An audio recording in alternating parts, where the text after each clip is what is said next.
Welcome to Fringe Pop 321, the show that believes the world is stranger than we think, but thinking should not be strange. One of the most enigmatic verses in the Bible is Genesis 1:26. The first half of the verse is what has generated a lot of discussion and controversy.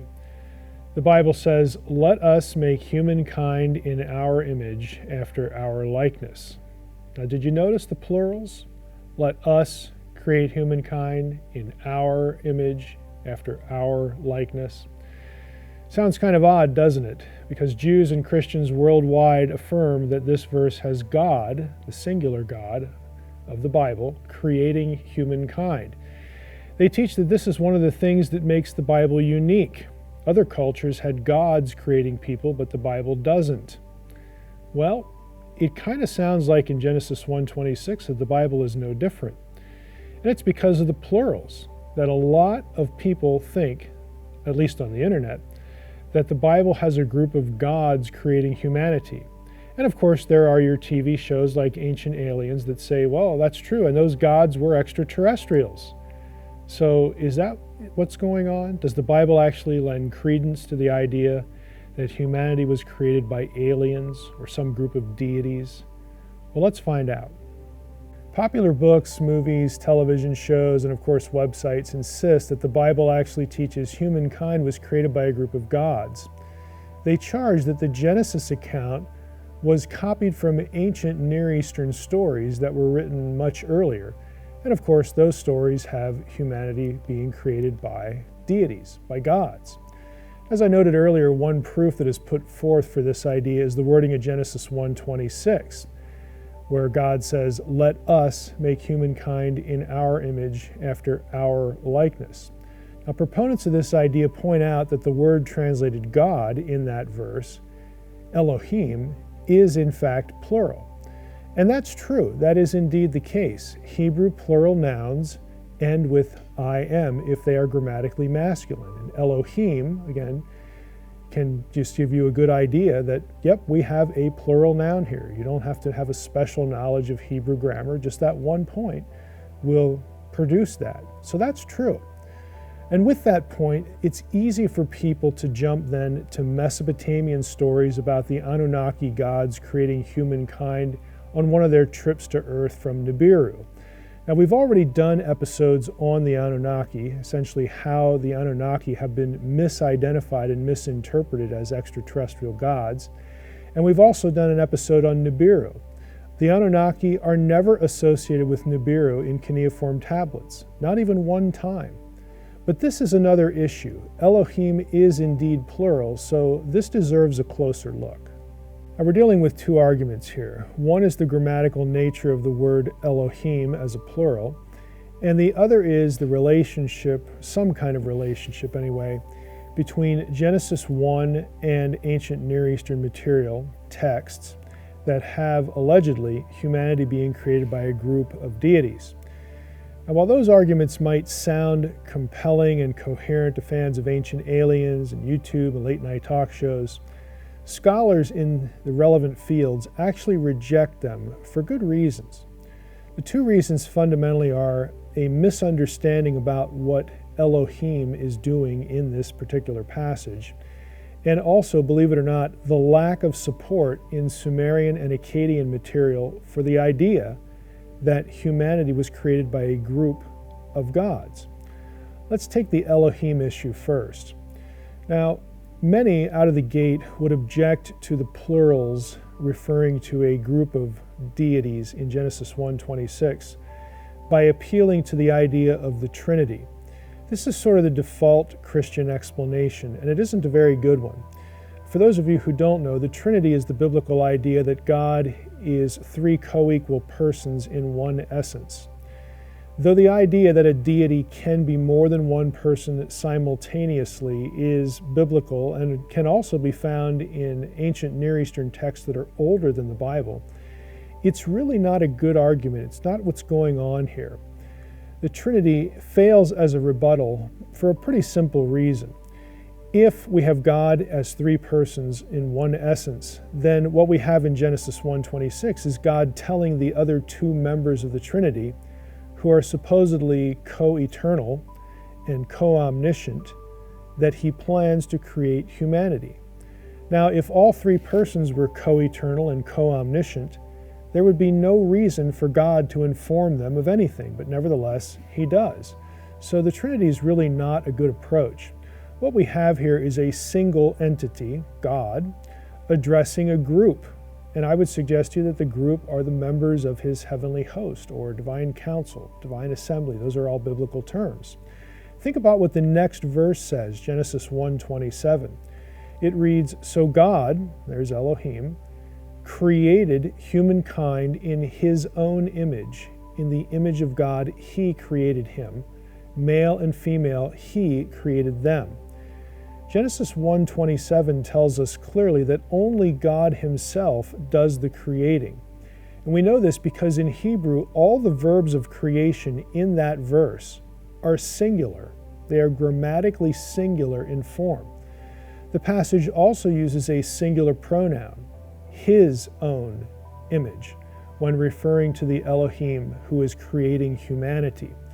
Now, I don't want you to just take my word for this, all this grammatical talk and Hebrew talk. Let me show you what I mean.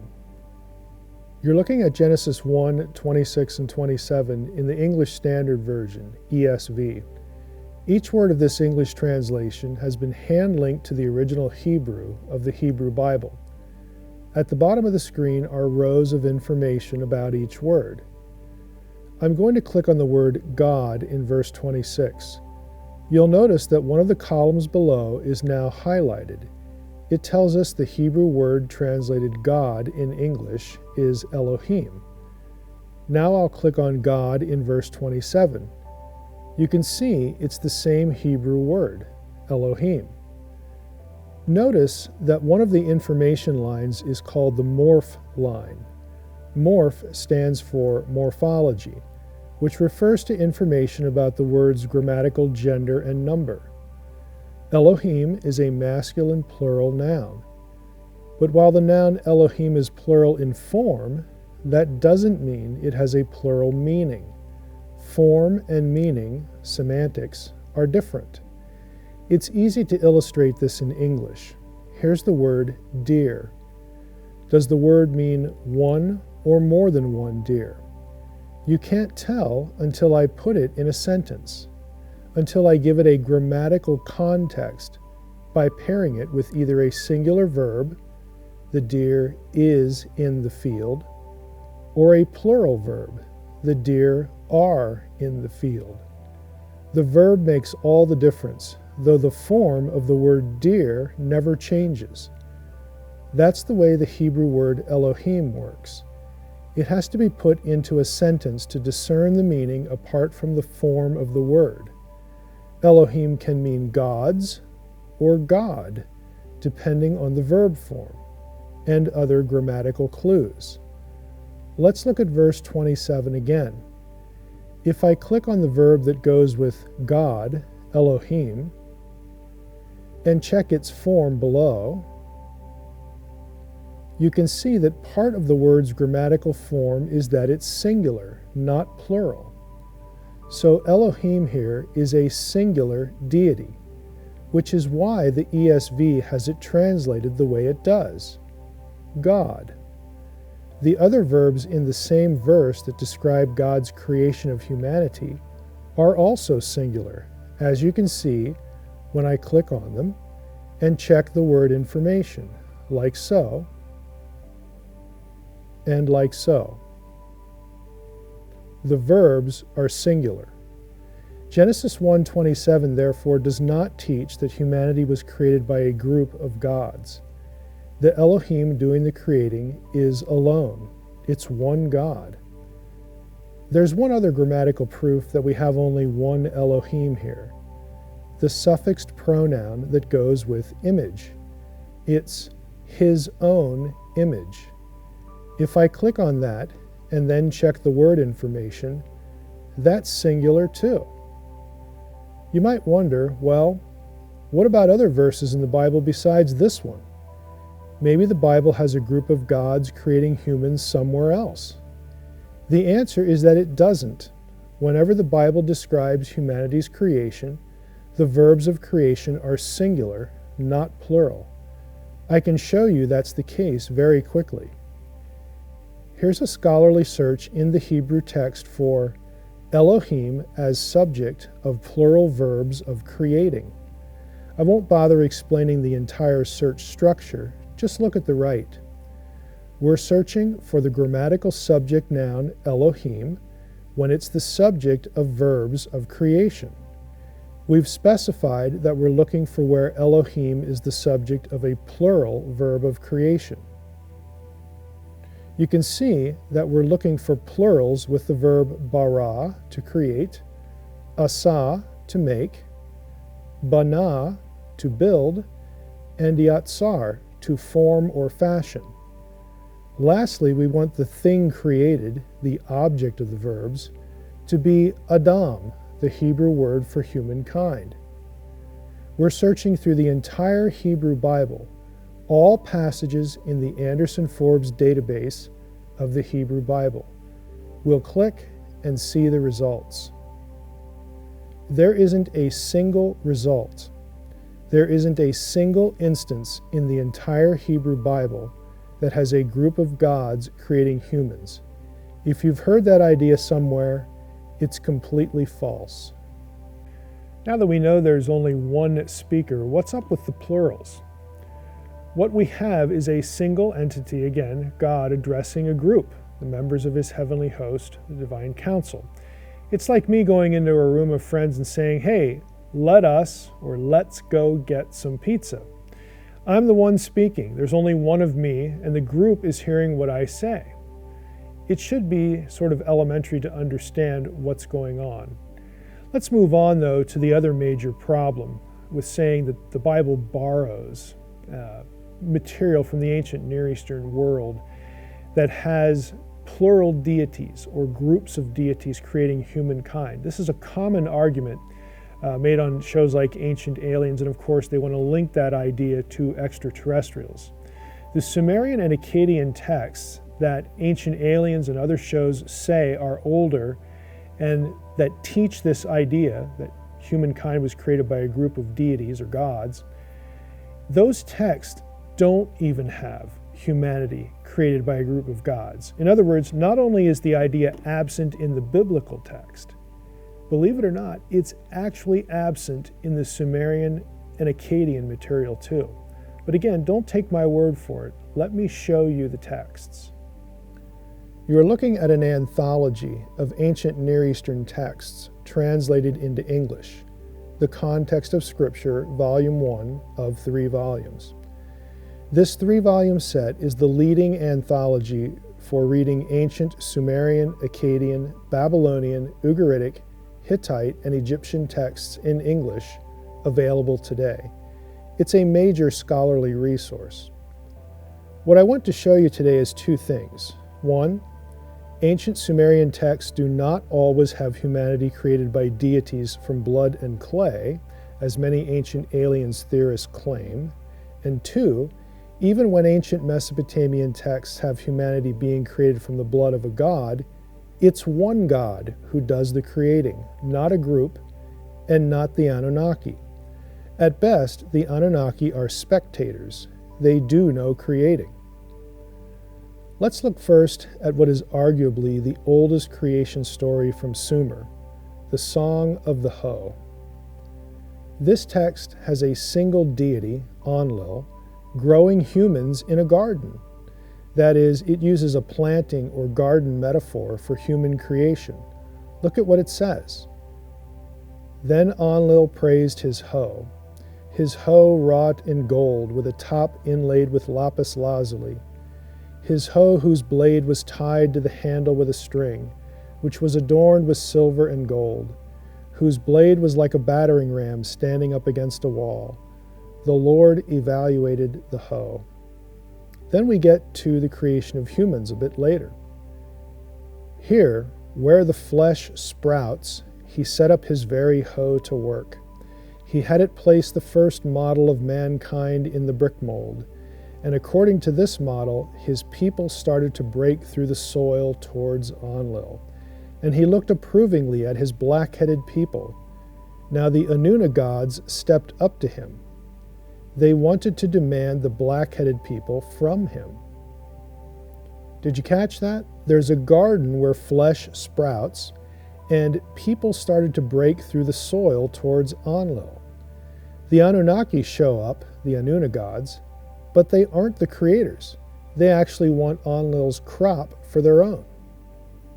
Let's look at another text, one of the more famous Mesopotamian creation texts.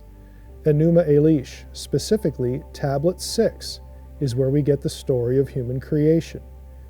Tablet 6 is very clear. It is Marduk who is creator of humanity, the lone single creator. When Marduk heard the speech of the gods, he was resolving to make artful things. He would tell his idea to Ea. What he thought of in his heart he proposes. I shall compact blood. I shall cause bones to be. I shall make stand a human being. Let man be its name. I shall create humankind. They shall bear the gods' burden that those may rest. In line 15, we get a scene a bit like Genesis 1:26. The text says, "Let the great gods convene in assembly. Let the guilty one be given up that they may abide." Marduk convened the great gods in assembly. He spoke to them magnanimously as he gave the command. The gods heeded his utterance. As the king spoke to the Anuna gods these words, "Let your first reply be the truth. Do you speak with me truthful words? Who was it that made war, suborned Tiamat, and drew up for battle? Let him be given over to me, the one who made war. I shall make him bear his punishment. You shall be released." Marduk speaks to the assembled Anunnaki. He demands to know who started the war with Tiamat. Another group of gods, the Igigi, answer him in what follows. The Igigi, the great gods, answered him, "To Lugal Dimer Ankia, sovereign of all the gods, their lord. It was Kingu who made war, suborned Tiamat, and drew up for battle. They bound and held him before Ea. They imposed the punishment on him and shed his blood. From his blood he made mankind. He imposed the burden of the gods and exempted the gods." Did you catch line 34? From his blood, from Kingu's blood, he made mankind. Even though back in line 8 Marduk proposed to create humans, if we kept reading, we'd find out that the he here is actually Ea. Marduk gave him the job. Again, the creation of humanity is by a single lone deity, not the Anunnaki. They are spectators. There are other Mesopotamian texts about human creation that say the same thing. A lone deity addresses an audience of gods and then proceeds to create humans. To say they have the real story of humanity's creation by plural gods, extraterrestrial or otherwise, is simply not true. So where does all this leave us? Well, in the end, the idea that the Bible supports an ancient alien narrative about humanity being created by a group of gods has huge problems. And honestly, since that idea is absent in the Sumerian and Mesopotamian texts that Ancient Aliens and other shows appeal to, you got another big problem there with the idea too. Thanks for watching Fringe Pop 321. Please visit our YouTube channel for other episodes and visit our website to get resource material not only for this episode but also for all the episodes that we have on YouTube. If you're interested in supporting what we do here at Fringe Pop, please visit our Patreon page, patreon.com/FringePop321. And remember, what you know may not be so.